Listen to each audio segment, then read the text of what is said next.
여러분 안녕하십니까? 실종된 아들을 찾아 밤마다 거리를 헤매는 아버지가 있습니다. 지난 10월 말 16살 학생 조강현 군이 학원을 끝나고 집으로 가던 중 실종됐습니다. 50일 가까이 지난 지금도 강현이가 어디서 뭘 하는지 알 수 없어서 가족들은 속만 타들어가고 있는데요. 이수복 기자가 강현이의 아버지를 만났습니다. 여느 때와 같은 일요일 오후 대전 둔산동 학원가. 학원 수업을 마친 16살 조강현 군이 어디론가 발걸음을 재촉합니다. 강현이는 이 CCTV 영상을 마지막으로 홀연히 사라졌습니다. 실종 47일째. 온 가족이 아들을 찾아 나섰지만 아직까지 별다른 소식이 없습니다. 몇 차례 강현이를 봤다는 제보가 오기도 했지만 모두 오인 신고였습니다. 아버지 조남철 씨는 생계를 놓을 수 없어 일주일 전부터 일을 다시 시작해야 했습니다. 하지만 퇴근 뒤엔 밤 늦게까지 거리에서 실종 전단을 돌리고 있습니다. 찾았어요. 아이고 어쩐 일이야. 실종 직전 할머니 댁에 들러 집으로 돌아가겠다는 통화가 마지막이었다는 아버지 조 씨. 최근 아내와의 교육 방침을 둘러싼 의견 충돌이 조군에게 상처가 된 게 아닐까 자책하고 있습니다. 사진만 보고 있으면 눈물 나죠.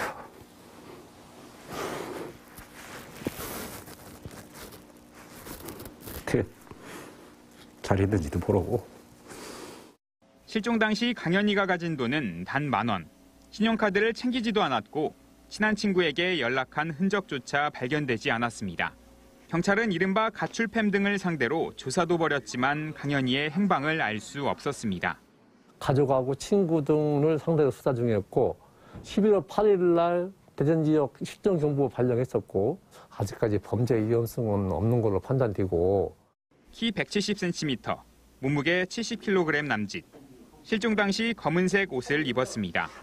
대전 시내 전광판과 교통상황판에서도 강현이의 인상착의를 볼 수 있습니다. 실종 신고는 182 경찰청 실종아동신고센터로 전화해 할 수 있습니다. 저희가 이렇게 전단지 돌리고 찾아다니는 것도 한계가 있기 때문에 SNS에 강현이 이 전단지 사진 많이 공유해 주셔가지고. TJB 이수복입니다. 위드 코로나 이후 확진자가 폭증하면서 의료진이나 보건당국의 대응 역량이 한계점에 도달했습니다. 병상이 꽉 들어차서 타 지역으로 이송해야 하는 처지에 대전과 충남 할 것 없이 극도로 피로도가 높아진 대응 인력들의 이탈이 이어지고 있습니다.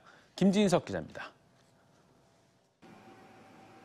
아산 종합운동장 선별진료소로 향하는 길은 검사를 받으러 온 시민과 주차 차량들로 연일 장사진입니다. 아산에서 위드 코로나 전 하루 평균 7, 8명 발생하던 확진자 수가 이달 들어 27.8명까지 늘면서 하루 평균 검진자 수도 3,500명으로 급증했습니다. 업무 폭주로 대응 인력의 피로도가 가중되면서 20여 명이 퇴직하거나 휴직에 들어가 업무 강도는 더욱 가중되고 있습니다. 상당히 어려운 입장에 있고 사직자들이 이렇게 점점점 늘어나고 있는 상황이 돼서 저희 그 기간제 근로자분들을 채용하는 그런 상황에 지금 다다르고 있습니다. 상황은 천안도 마찬가지. 하루 평균 확진자가 50명에 달하면서 선별진료소는 지난 7일 무려 6,500명이 다녀가는 기록을 세웠습니다. 대전과 충남도 내 지자체들은 연일 급증하는 확진자로 역학조사에 투입되는 인원들이 부족해 동선 파악은 물론 접촉자 분류도 늦어지고 있습니다. 때문에 밀접 접촉 여부나 자가격리 대상자를 제때 통보받지 못하는 시민들의 불만도 높아지고 있습니다. 대전에선 코로나 응급 환자가 타시도로 이송되고 있고 경증 병상까지 88%가 찼습니다. 충남도 내 4개 의료원과 감염병 전담병원의 인력과 병상수 부족 사태도 현실화되고 있습니다. 병상의 80%가 들어찼지만 의료 인력 부족으로 더 이상 추가 환자를 받기가 어려운 상황입니다. 병상을 더 준비해놓고 더 빼야 됨에도 불구하고 지금 로딩이 너무 많아가지고 현재는 지금 80% 정도만 현재는 운영하고 있고요. 관계기관에 파견 요청을 지금 해놓은 상태예요. 일일 신규 환자가 지속적으로 폭증하고 동시에 중증 환자도 최고치에 달하면서 병상과 의료 인력 확보에 비상이 걸렸습니다. TJB 김진석입니다.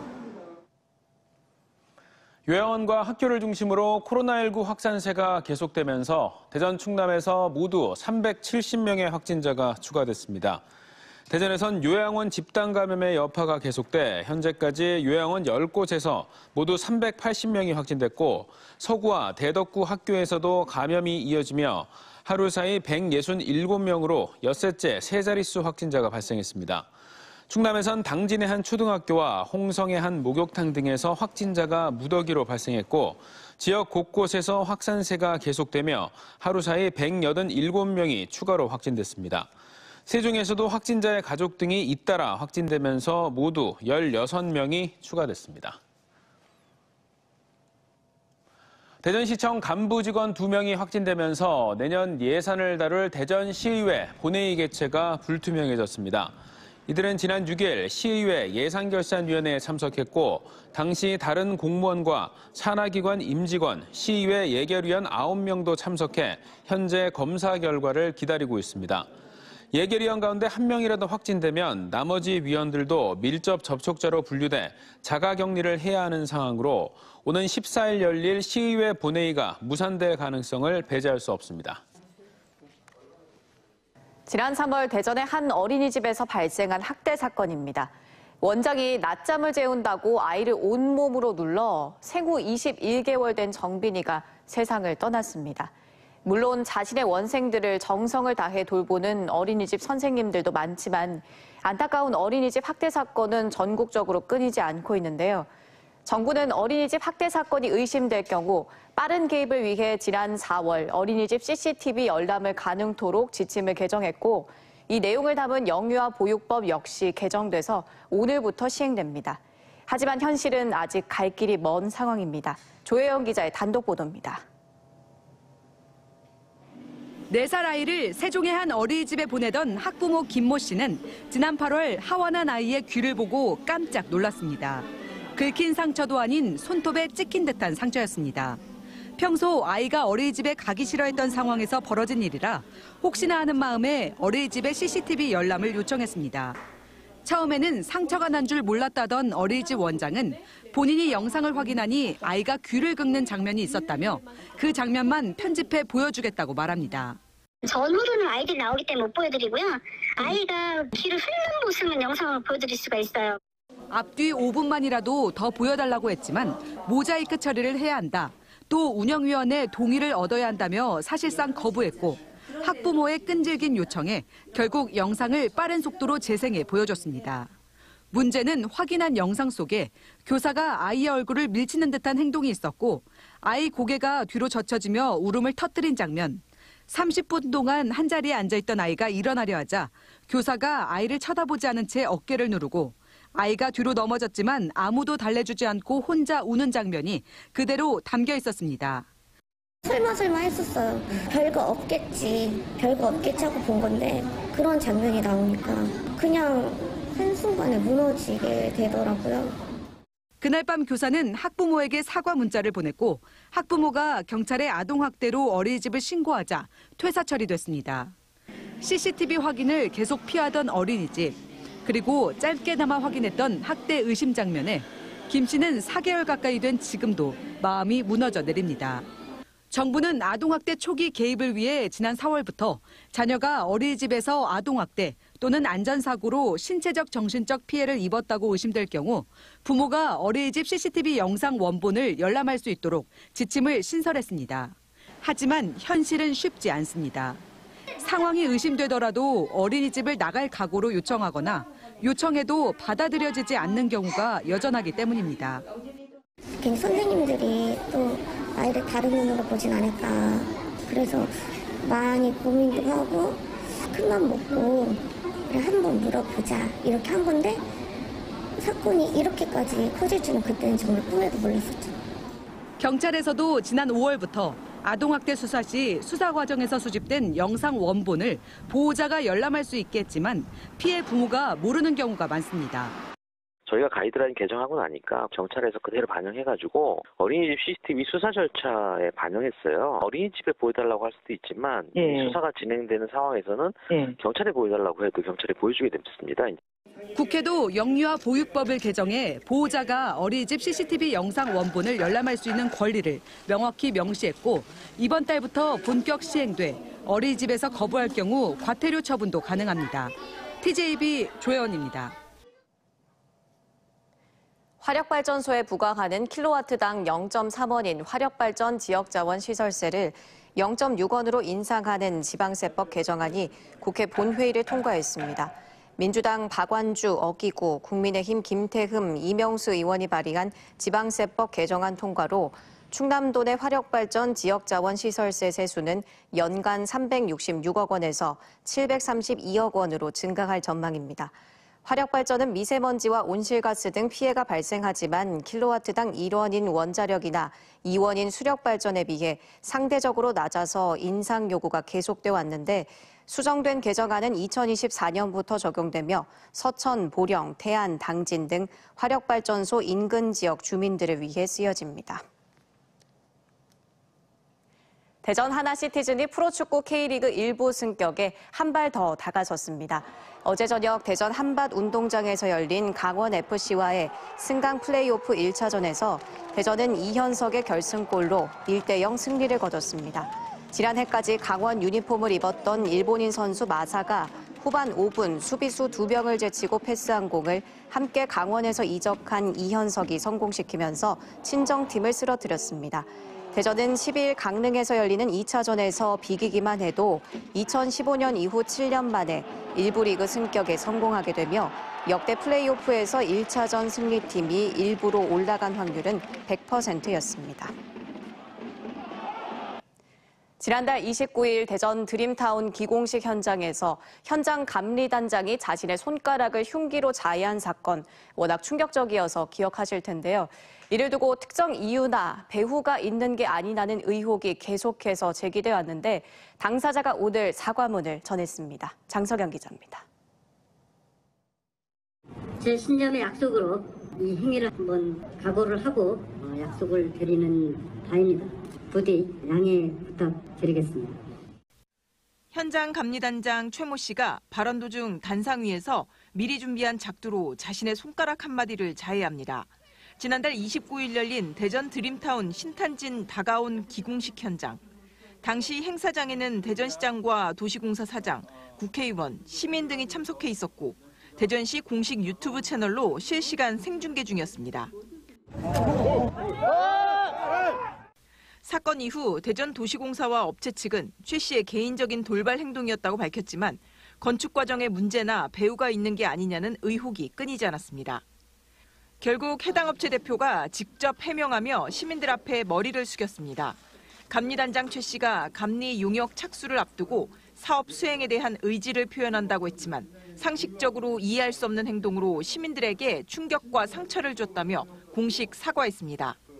또 불미스러운 일에 대한 책임으로 주거 약자를 위한 1억 원을 대전시에 기탁하겠다고 밝혔으며 감리단장 교체는 생각하지 않고 있다고 밝혔습니다. 이번 사건에 대한 책임을 통감하면서 관계되신 모든 분들께 머리 숙여 사죄의 말씀을 올립니다.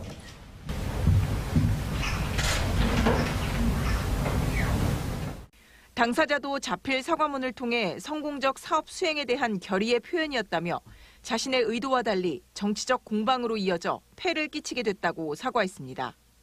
도시공사 측도 현재 진행 중인 경찰 수사를 통해 의혹이 풀릴 것이라며 업체 변경에 대해서는 검토가 더 필요한 사항이라고 말했습니다.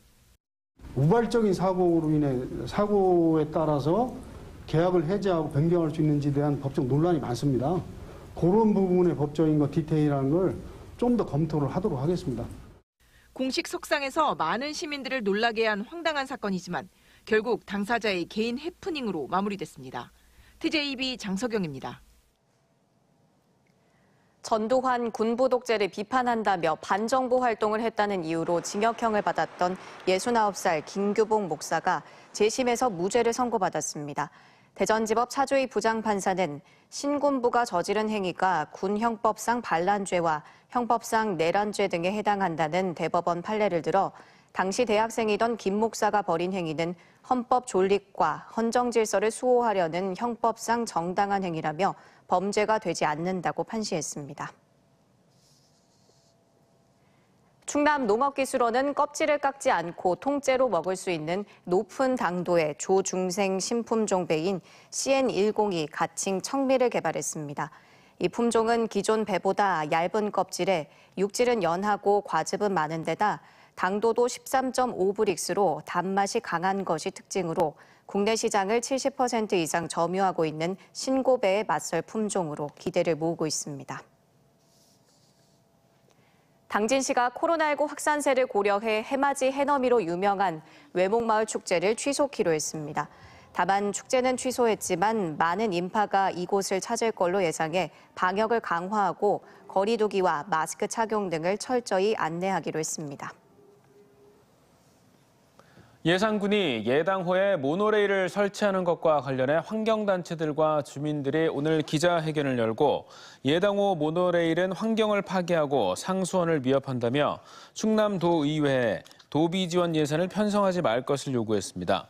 이 모임은 또 모노레일이 내년에 개통하더라도 21년이 지나야 수익이 발생해 해마다 혈세로 적자를 메워야 한다며 주민 감사 청구를 위한 서명운동을 벌이겠다고 밝혔습니다. 예산군은 예당호 출렁다리 근처에 군비와 도비 80억 원을 들여 1,300여 미터의 순환형 모노레일을 내년 5월 준공할 예정입니다. 한중 청소년 문화 교류 확대를 위해 열리는 IEF 국제 e스포츠 페스티벌이 대전 e스포츠 경기장에서 내일부터 3일간 열립니다. 한국, 중국 등 15개국 100여 개 대학교 아마추어 선수단이 온라인으로 출전하는 이번 대회는 리그 오브 레전드와 배틀그라운드 등 3개 종목에서 기량을 겨루며 9개 팀 70여 명의 한국 선수단은 대전 e스포츠 경기장에서 참가합니다.